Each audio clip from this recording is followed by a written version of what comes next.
Instabilité politique en République centrafricaine. À qui la faute? Demandez au professeur Faustin Archange Touadéra et certainement vous aurez la réponse. La vraie.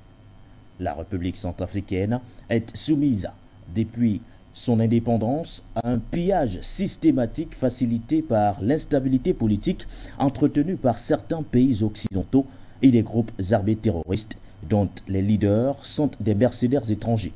Les attaques récurrentes de ces groupes terroristes visent à rendre le Centrafrique ingouvernable et empêcher l'État d'exercer son droit de souveraineté sur les réserves naturelles et son droit légitime à l'autodétermination.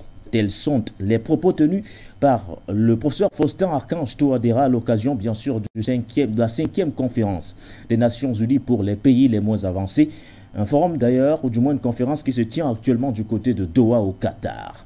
Quel regard doit-on aujourd'hui porter sur cette assertion du président du Centrafrique? A-t-il tapé le pied dans la fourmilière ou alors quel pourrait bien être l'impact d'une telle sortie? Fera-t-elle bouger les lignes dans les rangs du bloc occidental? Telles sont entre autres les principales interrogations sur lesquelles nous reviendrons largement dans le cadre de cette émission de For You Matin, édition du 7 mars 2023. Mesdames, Messieurs, bonjour. Bienvenue à tous pour en parler ce matin. Nous accueillons bien sûr notre invité. Il s'agit de Monsieur Chez-Elou Lawson. Il est analyste politique, il est économiste, mais surtout, il est le leader de la plateforme panafricaniste Pyramide. Bonjour à vous, Monsieur Chez-Elou Lawson, et bienvenue. Bonjour à Monsieur Baudelaire Nguéné. Je salue tous les techniciens, tous les journalistes de For You Media Africa. Je voudrais prendre le temps de saluer encore ce travail phénoménal que vous faites en termes de formation, d'information, de sensibilisation sur l'Afrique et sur cette capacité à informer les Africains, les panafricains. Permettez-moi de les saluer partout dans le monde et spécialement ceux qui suivent votre émission depuis l'Amérique du Nord, le Canada où j'interviens. D'entame de cette émission, comme vous le savez, permettez-moi quand même, demain c'est la journée de la femme, le 8 mars. Permettez-moi de saluer toutes les panafricaines et toutes les femmes panafricanistes. Elles sont nombreuses, celles qui se lèvent très tôt le matin, qui portent l'Afrique dans leur dos et dans leur ventre. Ces dignes femmes d'Afrique, ces fées, ces belles créatures, ces mamans, ces sœurs, permettez-moi donc de les saluer et de leur dire comment nous sommes très fiers d'eux, celles qui forment la matrice de cette Afrique nouvelle, cette Afrique qui se veut souveraine, qui assume son destin, sa destinée. En tout cas, permettez-moi de leur tirer un chapeau en toute révérence. Je ne manquerai pas de réclamer la libération de tous les prisonniers politiques togolais, spécialement deux dames, Djagoudi Rikiata et Madame Nambeya Lela, une qui a été arrêtée au nord du pays, Togo, à Dapaon, maintenue dans une prison, tout simplement pour avoir exprimé sa liberté d'expression, de dénoncer les vraies raisons des attaques terroristes au nord du Togo. Et l'autre, Nambeya Lela, qui est depuis 3 ans retenu à la prison civile de Lomé, tout simplement aussi accusée à tort pour quelque chose dont elle n'a aucune idée. Et donc le régime liberticide de Faure Gnassingbé, depuis 60 ans, qui opprime, viole et tue les Togolais, on réclame donc que ce régime puisse libérer ses prisonniers politiques et que les Togolais puissent avoir le droit de choisir leur propre dirigeant. Voilà, merci. Merci à vous, Monsieur Chez-Elou Lawson. Avant certainement de vous permettre de vous prononcer sur la sortie du président du Centrafrique, le professeur Faustin Archange Touadéra. Allons tout d'abord du côté de la réalisation, prendre cet élément qui revient bien sûr sur le contenu, ce qu'il faut effectivement retenir à l'issue donc de ce discours prononcé le week-end dernier du côté de Doha au Qatar, en marche bien sûr de la 5e édition de la conférence des Nations Unies pour les pays les moins avancées, le Centrafrique y prend part, représenté bien sûr par son président, chef de l'État, le professeur Faustin Archange Touadéra, qui n'a pas tardé, ou du moins qui n'a pas hésité bien sûr à pointer du doigt la responsabilité des pays occidentaux sur l'instabilité politique que traverse son pays, ainsi que le pillage des ressources naturelles. L'ingérence extérieure, notamment l'embargo sur l'envoi d'armes au gouvernement centrafricain, empêche le Centrafrique de garantir sa sécurité, a déclaré le président Faustin Archange Touadéra lors de la 5e conférence des Nations Unies sur les pays les moins avancés. Selon le chef de l'État, les progrès réalisés par le Centrafrique sur les questions de sécurité et de réconciliation nationale ne sont pas suffisants à cause de l'embargo qui constitue une ingérence extérieure dans les affaires du pays. Le président Faustin Archange Touadéra a par ailleurs noté que son peuple ne comprenait pas comment le pays demeurait l'un des plus pauvres du monde 60 ans après son accès à l'indépendance, malgré ses réserves naturelles abondantes en or, diamants, cobalt, pétrole et uranium. Il a accusé les partenaires internationaux de freiner expressément le développement et le progrès du pays avec la suspension de l'aide des organisations non gouvernementales internationales à son gouvernement. Selon lui, les conditions de la transition vers la prospérité sont difficiles sans l'aide financière et technique des partenaires internationaux, de l'Union européenne et de la Banque mondiale. La population du Centrafrique a été prise en otage. C'est pourquoi le pays appelle à la levée des mesures de suspension financière instaurées il y a 3 ans, a déclaré le professeur Faustin Archange Touadéra. Placé sous le slogan du potentiel à la prospérité, la 5e édition de la conférence des Nations Unies sur les pays les moins avancés s'est ouverte le 5 mars à Doha au Qatar et prend fin le 9 mars prochain. Elle est destinée à accélérer le développement durable dans les lieux où l'aide internationale est la plus nécessaire et d'exploiter pleinement le potentiel des pays les moins avancés en les aidant à progresser sur la voie de la prospérité. En octobre 2022, le président Faustin Archange Touadéra avait plaidé pour une réforme profonde des Nations Unies, estimant que cette organisation était un produit d'une ère révolue.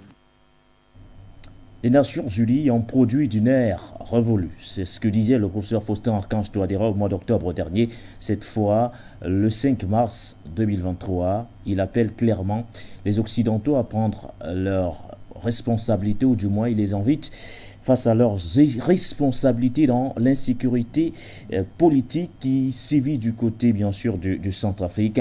L'insécurité du Centrafrique est entretenue par certains pays occidentaux et les groupes armés terroristes dont les leaders sont, entre autres, des mercenaires. Monsieur Cheilou Lawson, quelles sont aujourd'hui vos impressions, ou du moins quel est le regard que vous portez autour de cette assertion du professeur Faustin Archange Touadéra qui parle de l'insécurité politique du côté du Centrafrique, une insécurité aujourd'hui entretenue par les pays occidentaux?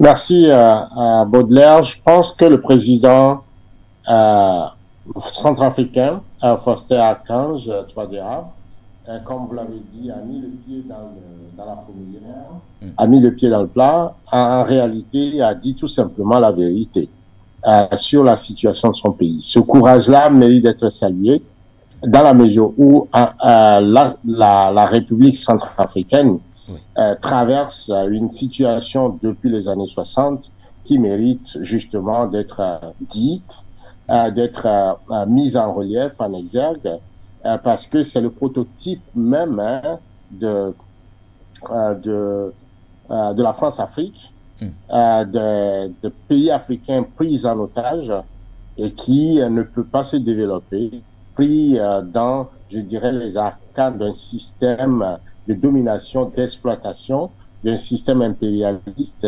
raciste, qui n'a que objectif l'exploitation, n'est-ce pas, des ressources et des matières premières des sous-sols africains.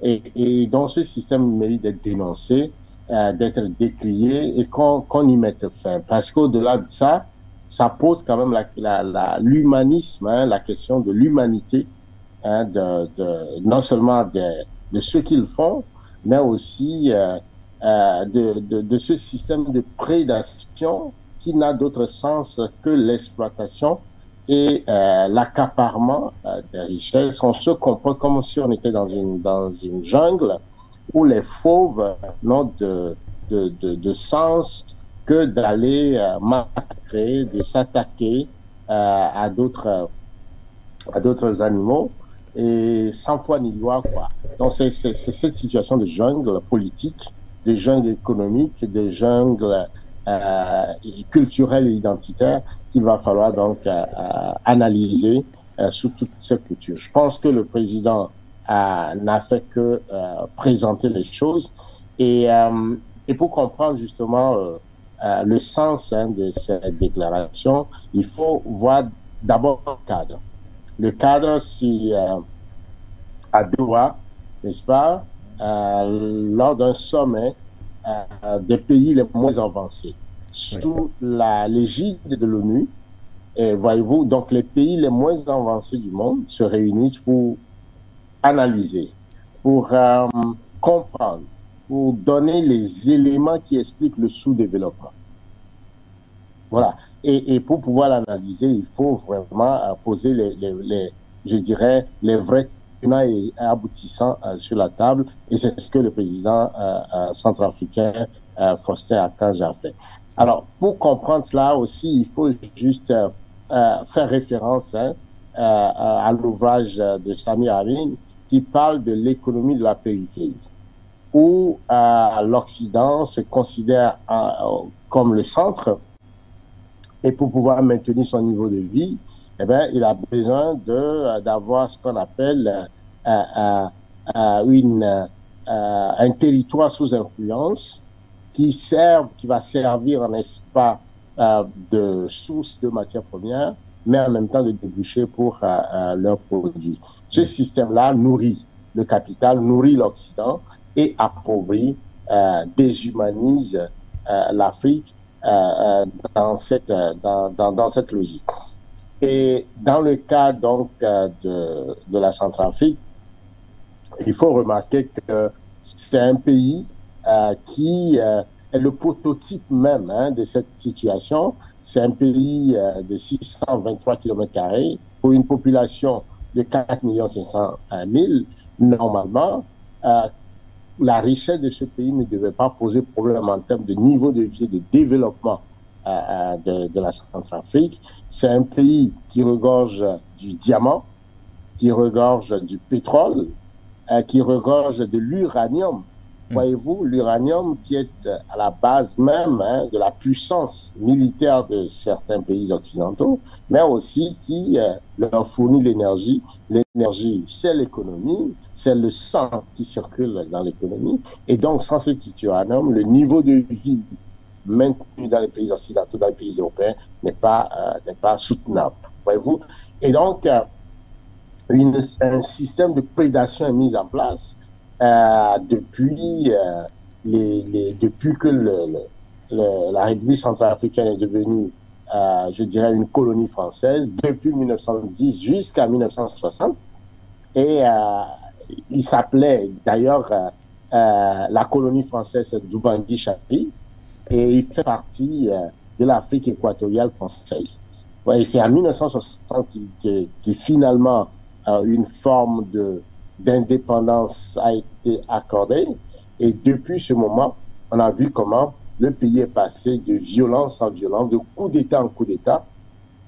Et ces coups d'État sont donc instrumentalisés, organisés par la France. On a vu comment le président, l'empereur Bokassa a été déposé, comment il a été remplacé par les militaires français, comment les régimes successifs ont subi, ce serait que des coups d'État, des rébellions, que ce soit le régime de Félix Patassé ou le coup d'État de François Bozizé, la guérilla de Séléka, Djotodia, jusqu'à ce que finalement on ait une forme de stabilité aujourd'hui avec le Faustin Archange Touadéra. Et ça aussi, vous avez vu tous les péripéties de tentatives de coup d'État, de rébellion, en tout cas avec son coloret de milliers de morts. Donc le président a raison de poser la question à Doha en accusant justement les Occidentaux d'entretenir l'instabilité politique dans son pays, et l'objectif affiné, c'est de piller les richesses du pays. Et pour y arriver, eh ben, il s'appuie sur des formes de violence organisées, entretenues par le mercenariat, la rébellion, alors que le Centrafrique ne produit pas du tout des armes. Voilà, nous sommes en plein dans un système france-africain qui est une relation néocoloniale entretenue par la France pour maintenir les anciennes colonies sous un régime impérialiste économique, monétaire, diplomatique et militaire. Xavier Verschaas l'a bien présenté, l'a bien défini dans son ouvrage, et le journaliste Thomas Delton aussi dans son livre L'Empire ne veut pas mourir, aussi une histoire de la France-Afrique, a bien donné, je dirais, le cadran de ce système impérialiste français qui doit normalement prendre fin, parce que les Africains aussi ont besoin de développement, les Africains ont besoin d'assumer leur propre destinée, les Africains ont besoin de se prendre en charge par eux-mêmes, et que cette sorcellerie, ce système déshumanisant s'arrête finalement, parce que tous les pays africains ont besoin également de liberté, de démocratie, de bien-être et d'épanouissement de leur population. Cette colonialité, cette articulation, c'est-à-dire cette articulation de système de pouvoir occidental qui a survécu au colonialisme et qui repose sur l'infériorisation des lieux, des groupes humains, des savoirs ou des subjectivités non occidentales, et qui se repose sur l'exploitation de l'homme par l'homme, doit cesser. Je pense que le président a raison de poser la problématique. Maintenant, quelles sont les solutions? Comment mettre fin à ce système de prédation? Toute la question est posée, mais je pense qu'ils sont sur la bonne voie avec ce rapprochement avec les Russes, qui au moins stabilise, n'est-ce pas, le territoire centrafricain, pour permettre, cette stabilité permet d'aller vers le développement économique, les projets de développement, surtout que ce pays est au centre de l'Afrique, qui fait partie de la CEAC, de la CEMAC, et aussi des pays sahélo-sahéliens, donc qui jouent un rôle géopolitique important. Monsieur Cheilou Lawson, vous avez parlé d'un système de prédation, d'accaparement des ressources naturelles. Le professeur Faustin Archange Touadéra parle de son côté de pillage systématique de ces ressources-là, tout en mettant également au devant de la scène cette instabilité politique entretenue par certains pays occidentaux. On se pose la question de savoir quel peut bien être l'impact d'une pareille déclaration quand on sait que ces accusations, ou du moins ces dénonciations d'ingérence, ne datent pas d'aujourd'hui. Ce sont des dénonciations qui sont faites au quotidien, mais particulièrement pour celle-ci, quel peut bien être l'impact d'une pareille déclaration du côté de Doha à l'occasion justement de ce sommet, ou du moins de cette conférence des Nations Unies sur les pays les moins avancés.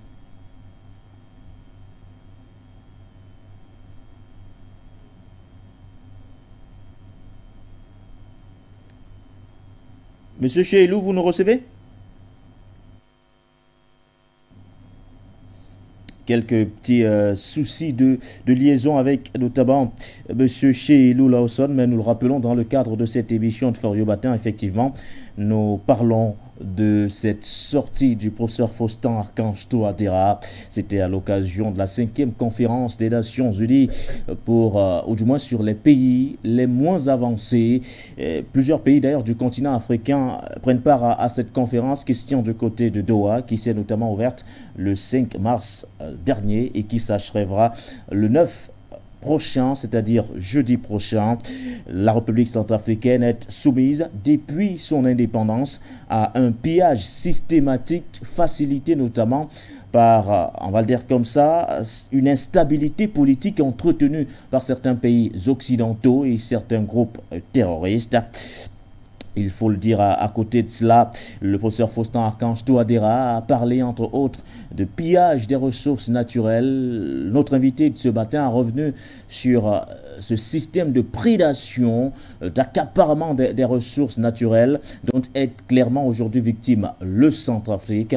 Ce matin donc nous parlons de cette instabilité politique avec notamment cette machination occidentale mise en œuvre par le professeur Faustin Archange Touadéra du côté de Doha au Qatar. Je ne sais pas si c'est toujours possible de l'avoir, monsieur chez Lawson, ou alors ce sera certainement pour une prochaine fois, certainement pour plus d'explications dans le cadre notamment de cette dénonciation faite par le président du Centrafrique. Je pense qu'on va s'arrêter là pour ce matin avec notamment le concours de la réalisation, mais néanmoins votre matinale se poursuit avec notamment les différentes tranches d'informations.